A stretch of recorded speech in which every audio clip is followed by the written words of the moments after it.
Here to react is former acting DHS Deputy Secretary Ken Cuccinelli.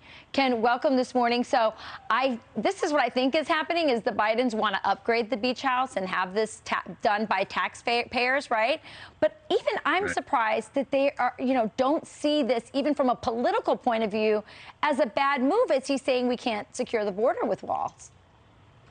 Well, to the extent they do, they don't care. I mean, the border policies of this administration are opposed by ordinary Democrats, and they have been since about March of 2021, literally within a couple of months of the president assuming this office. And so it's no surprise that they're tone deaf intentionally to the hypocrisy of this situation. And look, this Secret Service obviously was in DHS. They know what they're doing to accomplish their job and to protect the president and the others that they're responsible for. And they think walls work, and the president is going along with it. It's just more evidence that the president, while he may think walls work as well, is intentionally avoiding accomplishing the mission of securing the border with deadly consequences, not just along the border, but across America. Yeah, I'd say one of the most depressing things I saw when I went to the border was the piles of wall just rusting next to a detention center that was fortified like Fort Knox. So it was just crazy to me. Like, I couldn't make sense of it. And it just made me so sad to see all those walls, people flowing across the border, and then they use walls for their homes and for the migrants when they come over. You mentioned how deadly it is. And so just this week, our law enforcement caught migrants wearing special suits to blend into the desert.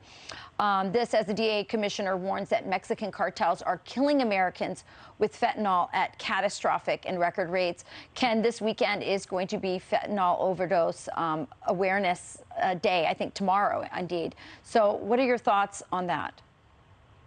Well, look, even with record seizures at the border, ask your local street cops, what's the street price of fentanyl, of heroin, of cocaine? Every single hard-killing drug in America comes over that southwestern border now. The only one the cartels aren't manufacturing themselves on an industrial scale is cocaine, which is coming from South America, and it's all routed through Mexico. They literally control the entire hard drug trade, and it's one of the purest forms of supply and demand. And the answer to the street price question is off the charts low. And what that means is they're getting these drugs across the border nearly at will, and that's why you're seeing the death rate for overdoses and bad drugs, by the way, as well, going through the roof. And this is why every town is a border town. We are all affected by this crisis. Yeah, I don't know if you could see the B-roll that we were showing, the footage we were showing, some of it looking like it's delicious candy.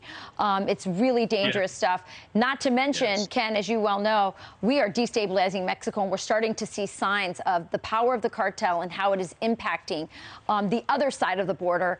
We could have a failed state in not a long time from now because the cartels are more and more powerful every day.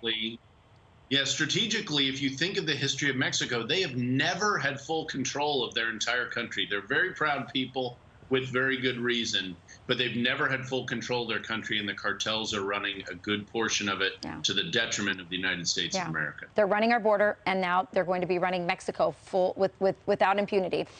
Ken Cuccinelli, thank you so much for joining us this morning. Appreciate your insights.